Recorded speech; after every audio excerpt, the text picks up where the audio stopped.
stop it. Never say that about yourself. Be intriguing. Oh, you guys couldn't even handle what I'm doing at my house. Hey, Anna. You couldn't handle the fact that I'm doing apples and cinnamon oatmeal this morning. You should tell Sarah and Vinny about what it's like traveling with George Clooney. Oh, it's not bad. I'm gonna tell you that right now. Is it all private jet? No, I mean when we were traveling from like Detroit to St. Louis, and sort of we were traveling within the middle of the country to shooting up in the air. Right, because there's a scene right outside Lambert Airfield. Yeah, I used to live in St. Louis.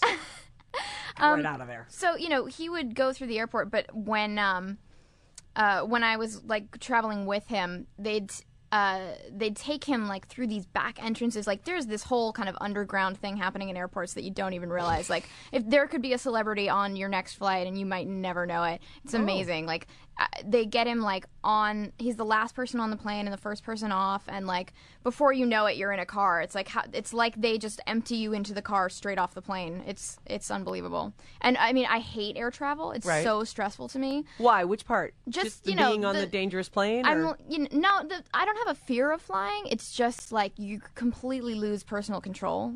It's like you have to give your bags over to people. They can look through them. It's I understand. They can strip search at you if they want to. Exactly. So like being kind of whisked in and out is pretty awesome. Right. It's the way to travel. Yeah. You'll probably never want to travel again because it'll never be quite like that. No, I know. I knew that immediately. Like as soon as I traveled with him the first time, I was like, oh man, the next time I have to travel like a normal person, I'm going to be such a diva. Do you get smitten by a George Clooney, or are you like, that dude's old? Like in the movie, how you're all, that's such a funny moment where you're all, no. And actually, you ruminated about this a little bit, which I thought was interesting. I thought it was a funny thing that the character has this moment where she really is like, no, I don't even think about him like that. But it's George Clooney. Yeah, so in real life, Vinny was saying, I wonder if George Clooney flirted with her. I wonder if there was some expectation that she had that he might. No, not at all. I mean, no, are you kidding? You didn't want him to? No, I think if anything, like he was the one like telling me that I shouldn't date guys over a certain age. Oh. Like he felt, I think, more protective of me than anything else. Like it was so far from being like flirtatious at all. I mean, we basically made fun of each other all the time. Oh, but you fell into a rapport with him where you guys were very familiar and there was some fun to be had, but he really was the old dude that was like, no. Okay, take it easy. You're gonna get me in trouble. Not the old dude. You just said that.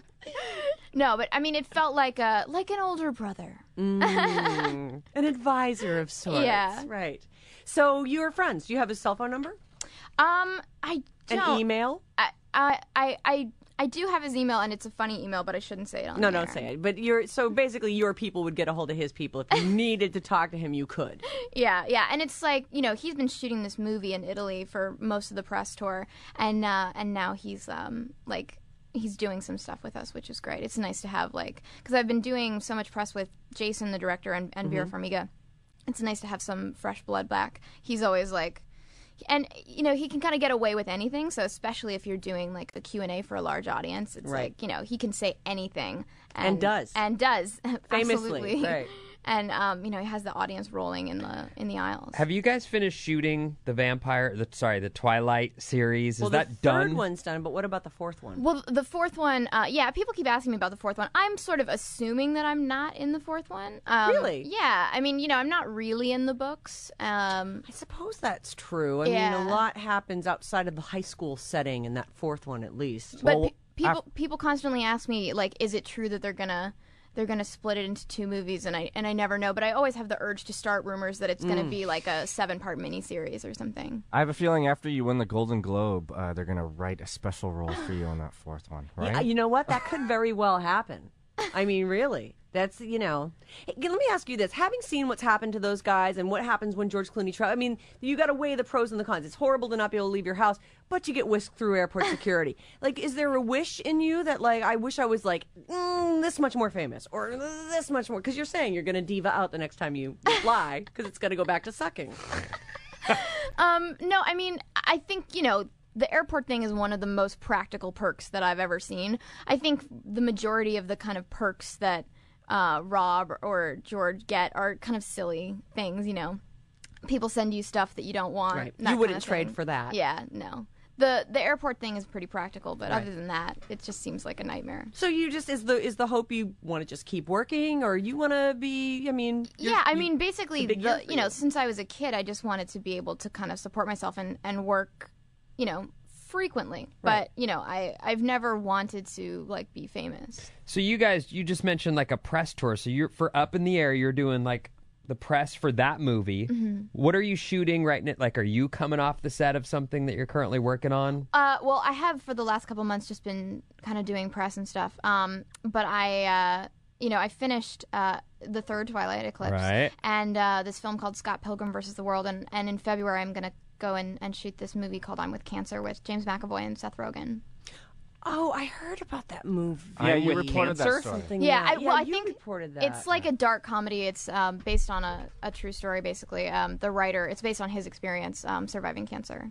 It's like a dark comedy. Anna Kendrick in the studio with us. Up in the Air is the movie. The big awards season is coming up. Is that fun for you as a chick? As a get to get all girly girled up, or is I that wish not I could say that was fun. It looks really fun. It does. In movie montages when they cut together girls coming out of dressing rooms in different in different dresses and things. with their hair down and their makeup. Yeah, and, and the whole like thing. it's so much standing. Like I think I've probably like come close to passing out in so many. When you stand with your knees locked for too long. Like I was. You mean when you're getting your When like you're getting like somebody's like putting like pins in your dress because you have to like alter them and stuff. Just the fittings, like they look really fun when you think about it, but it's just a lot of standing and So it's not your thing. It's boring, is what it is. Ask the towel-headed robe. Oh, did you rub lotion on yourself this morning when you got ready to leave for the day? Like we're talking head to toe. I have Were a you theory all that face most Is and this girls. like a Silence of the Lambs? No, No, it's not. But excellent reference. I have right a there. theory though that a lot of women, they have a routine and they may not. It's like goes undiscussed, but they all pretty much wrap a towel around their head out of the shower, put on a robe, and then put on lotion. Top to bottom. I don't do any of those. None of those things. No. Interesting. Little lotion on the face, maybe hit the elbows. I guess I do. I'll do moisturizer on my face, but I don't usually. What about right after you shave your legs? No. Do you have the hair laser removed off your legs? No. You don't. You're telling me you get out, you shave your legs, and you don't rub lotion on them. No. Don't you get that alligator skin? Oh my god, I feel like I'm being judged No, that I don't not put at all. lotion on my legs. I'm actually jealous that you don't need to.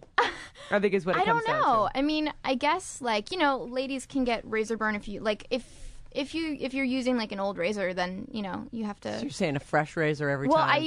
I use the intuition thing. What do you use? Do you use like shaving cream or? No, Intuition. I just use a lot like of girls just soap. went, I got to get that. I don't know what that intuition." is. Oh, I have dude, whatever, maybe that's whatever your my husband's solution. razor is. That's what I use. No, that's You do? gotta stop. Oh no, but gets actually, mad. I've heard that men's razors are better because they're designed for your face. So Oh. actually, if you're gonna use a razor, that's the you one should to use use? a men's razor because it's like more sensitive or something. That would seem to make sense, wouldn't it? Or I might have just made that up. I don't know. One or the other. And our other question was, do you use an electric toothbrush? I don't use an electric toothbrush. You're Oh. supposed Regular. to, aren't you? I don't know. No, I we just we thought your teeth were so nice, especially in this photo, Oh, that thank maybe you. you were an electric toothbrush user. I'm not, are you? No. I have both. Oh, you I do? switch it up. So I don't know if you. I mean, I don't want you to give away what it is you're doing when you're in town. But are you splitting after this? Are you going to hang around? I mean, it's San Francisco. Are you going to? I'm gonna be here today. I'm doing some stuff. We were wondering if you were campaigning because I understand some of the Academy panel is going to be seeing Up in the Air. Are you here? Is that a fortuitous appearance for you here? Basically, I feel like for the last couple months, I like get a schedule and I try to at least know what city I'm in, and that's about it. Right. So if Here I am. if I'm a part of a strategy, I'm like an unwitting pawn in the strategy. All right, Anna Kendrick, thank you so much. It was great to meet you. Thank you so and much. best of luck in the future. Up in the Air in theaters right now. The next Twilight is June? in June, I believe, right? Eclipse? You guys know better than me. Okay, well, it's on your schedule somewhere, I'm sure. Sarah and Vinnie. On Alice at 97.3.